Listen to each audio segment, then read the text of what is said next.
এই আন্দোলন মোদী সরকার তথা বিজেপির কিচ্ছুটি করতে পারবে না। দর্শক শুভেচ্ছা নেবেন। আজকে আমরা আবারও অন্তরালের আলাপ অনুষ্ঠান নিয়ে এসেছি। দর্শকের কাছে ভালো লাগবে, সেই ভালো লাগার জায়গা থেকে কথা বলতে এসেছি। আজকেও ঠিক আমরা একটা বিষয় নির্ধারিত বিষয় নিয়ে কথা বলবো না, আমরা সমসাময়িক দু একদিনের মধ্যে ঘটে যাওয়া বিষয়গুলো নিয়েই কথা বলবো। সেই জায়গা থেকে আমাদের বিষয় নির্ধারিত নয়। আমাদের অনুষ্ঠানের নাম অন্তরালের আলাপ। আজকে আমাদের সঙ্গে যুক্ত হয়েছেন মনোজ দাসের প্রীতি ও শুভেচ্ছা নিন। গতকাল ককরোচ জনতা পার্টির আন্দোলন নিয়ে যে আলোচনা করেছিলাম তার একেবারে শেষে বলেছিলাম এই আন্দোলন মোদী সরকার তথা বিজেপির কিচ্ছুটি করতে পারবে না এবং আলটিমেটলি জিতবেন মোদী। শুধু 29-এ নয়, আগামী অন্তত 3টে ইলেকশন মোদী জিতবেন, শুনে রাখুন। সে কথাটা যে এত তাড়াতাড়ি সত্যি হবে আমি নিজেও ভাবিনি। আন্দোলনের মুখ সোনাম ওয়াংচুক যে এত তাড়াতাড়ি সারেন্ডার করবেন সেটা আমিও ভাবিনি। কি হলো ঘটনাটা বলি। সোনাম ওয়াংচুক তার অনশন প্রত্যাহার করেছেন। এই খবরটা নিশ্চয়ই এতক্ষণে পেয়ে গেছেন সবাই।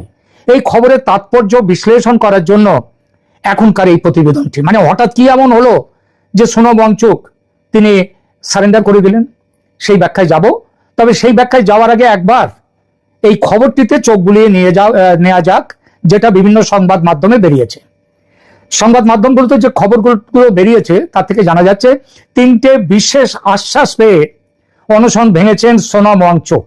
এই দেখুন, তাকে হাতে ফলের রস খাইয়ে তার অনশন ভাঙছেন। কে ভাঙছেন? তার দলের কেউ নয়। ভাঙছেন কে? ভাঙছেন মন্ত্রী জেপি নাড্ডা, স্বাস্থ্যমন্ত্রী। তিনি ভারতের, তিনি তার সঙ্গে রয়েছেন কে? জিতেন্দ্র সিং।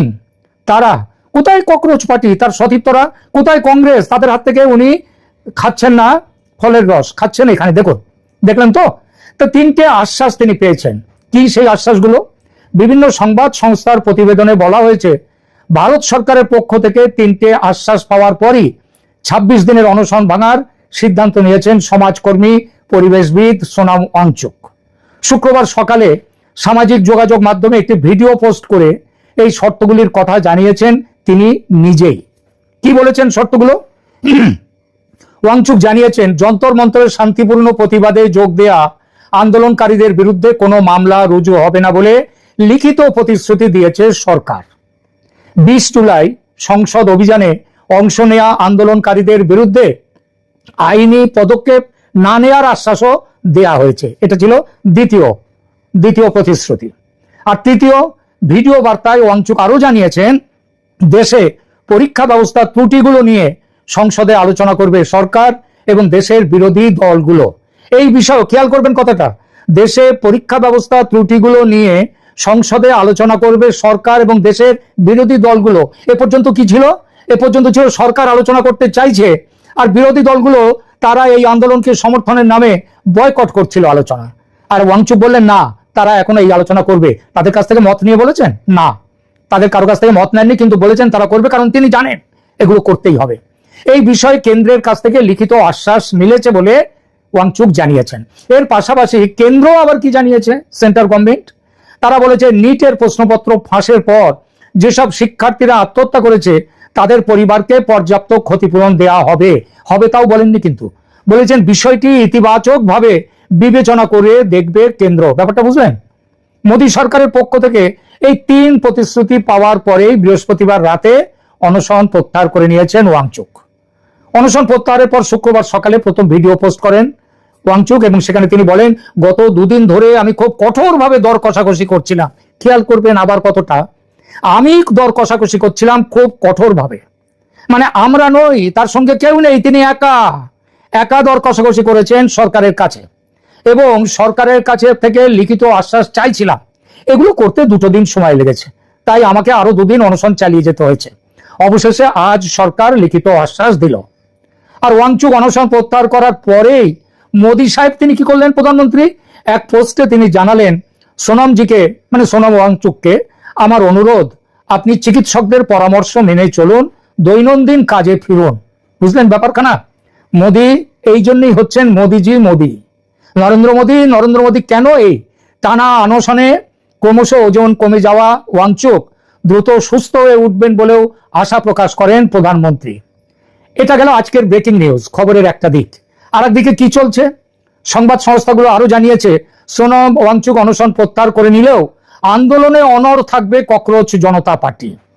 অনশন প্রত্যাহারের জন্য ওয়াংচুককে ধন্যবাদ জানালেও এই ককরোচদের প্রতিষ্ঠাতা অভিজিৎ দীপকে তিনি স্পষ্ট বলেছেন যে কেন্দ্রীয় শিক্ষামন্ত্রী ধর্মেন্দ্র প্রধান পদত্যাগ না করা পর্যন্ত যন্তর মন্তরে তাদের প্রতিবাদ চলবেই। আন্দোলনের আরো এক বড় শরিক দেশের বিরোধী রাজনৈতিক দলগুলো, তারা এই ঘটনায় কি প্রতিক্রিয়া দিয়েছে তার স্পষ্ট বিবরণ কোথাও খুঁজে পায়নি। তবে ঘটনার অতর্কিত আঘাতে তাদের মুখের ভাষা ফুরিয়ে গেছে। সোনম ওয়াংচুকের অনশন প্রত্যাহারে তাদের কি মনোভাব হতে পারে সেটা নিয়েও আমরা আলোচনা করব। আপাতত দেখা যাক দেনা পাওনার দাঁড়িপাল্লায় কার কি প্রাপ্তি আর অপ্রাপ্তি সেই বিষয়টা।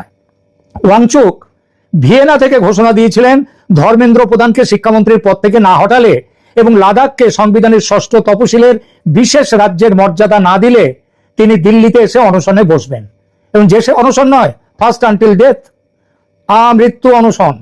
দাবি পূরণের জন্য ভারত সরকারকে দুদিনের একটা সময়সীমা দেন তিনি, এবং বলেন যখন এই আলটিমেটাম দেন তখন তার আশেপাশে কিন্তু ককরোচ পার্টির কেউ ছিল না। কিন্তু দিল্লি ফিরে আসার পর আমরা ভেবেছিলাম সবাই যে তিনি বোধহয় আলাদা একটা জায়গায় অনশন করবেন, কিন্তু তা তিনি করলেন না। তিনি চলে গেলেন যন্তর মন্তরে, ওই ককরোচদের আন্দোলনের মঞ্চে। সরকার ওয়াংচুকের দাবি মেনে নেয়নি, ফলে ওয়াংচুক অনশনে বসে গেলেন ককরোচদের সেই মঞ্চে।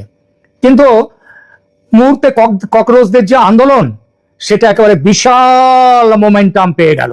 20 জুলাই থেকে আন্দোলনে যে হাজার হাজার মানুষ এসে যোগ দিচ্ছেন, তার আগে সেখানে মাছি ওরা উঠতো, শুধু মাছি তাড়ানো যাওয়ার মতো করে লোক যেত। কিন্তু পরে এই যে হাজার হাজার লোক যাচ্ছে তার মূলে কিন্তু আছেন সোনম ওয়াংচুক, কারণ তার একটা আন্তর্জাতিক পরিচিতি আছে, তিনি অনশনে বসছেন। এবং সব থেকে বড় কথা, এই অভিজিৎ দীপকেরা তারা কিন্তু অনশনে তার সঙ্গে কেউ বসেনি, জানা বসো বাবা সোনম ওয়াংচুক একা একা বসো অনশনে, এবং বসার পরে যদি তুমি অনশনে দেহত্যাগ করো তাহলে আমরা একটা বড় একটা আন্দোলনের একটা লাশ পাবো। সুতরাং তারা সবাই এইবার লোকজনের খুব ভিড় হতে লাগলো। 20 জুলাই থেকে যে তীব্রতা দেখা গেল আন্দোলনে, যেভাবে সংসদের অধিবেশন ভণ্ডুল হতে থাকলো, তার সবচেয়ে বড় কারণ হলো সোনম ওয়াংচুক এবং তার অনশন। বিশ্ব রাজনীতির গতিপথ নিয়ে যারা চর্চা করেন তারা অনেকেই বলেছেন, মানে ভবিষ্যৎবাণী করেছেন, যে এই আন্দোলন নরেন্দ্র মোদী সরকারের সবচেয়ে কঠিন চ্যালেঞ্জ।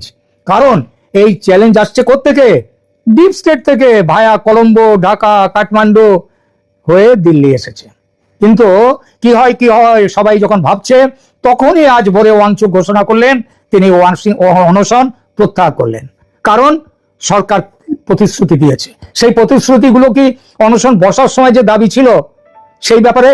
না, তার সাথে কোনো যোগ নেই। ধর্মেন্দ্র প্রধান পদত্যাগ করেননি, এই দাবিটি কিন্তু আমরা অনেকে আর একটা দাবির কথা ভুলে গেছি, সেটা নিয়ে আজকাল কথাই বলি না।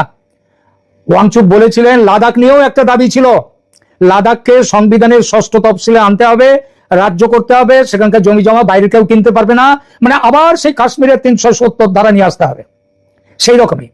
তাই কি ওয়াংচুক ক্ষুব্ধ হলেন যে ককরোচরা তার এই লাদাখ নিয়ে কোনো কথা বলছে না, তার জন্য কংগ্রেসের ওপরে ক্ষুব্ধ হলেন ওয়াংচুক? থাক সে কথা। আমরা ফিরি নিট কেলেঙ্কারির শিক্ষামন্ত্রী ধর্মেন্দ্র প্রধানকে নিয়ে। সোনম আর সরকারের সমঝোতায় এই দাবির কিন্তু কোনো উল্লেখ নেই। পেলেন কি কোনো উল্লেখ? তিনি কি বলা হয়েছে সরকারের থেকে ধর্মেন্দ্র প্রধানকে তাকে মন্ত্রিসভা থেকে সরানো হবে? কিচ্ছু বলা হয়নি। দেখুন, রাজনীতির একটা বড় শিক্ষা আছে, আন্দোলন শুরু করা যত কঠিন, আন্দোলন শেষ করা তার থেকে কঠিন। কারণ আন্দোলন যখন শুরু হয় তখন মানুষের আবেগ তাকে এগিয়ে নিয়ে যায়, কিন্তু আন্দোলন যখন দীর্ঘস্থায়ী হয় তখন সেখানে ঢুকে পড়ে নানা স্বার্থ, নানা কৌশল, নানা রাজনৈতিক হিসাব, ভয় চলে আসে ভেতরে। আজ ভারতের সাম্প্রতিক ছাত্র আন্দোলনের, এই ককরোচ আন্দোলনের ঠিক সেই জায়গাতে দাঁড়িয়ে যাচ্ছি আমরা।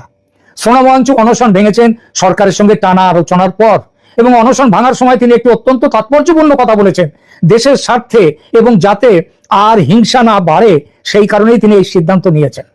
তাহলে কি আমরা এটা বলতে পারি যে হিংসা বাড়ছে দেখেই তিনি পিছিয়ে এলেন?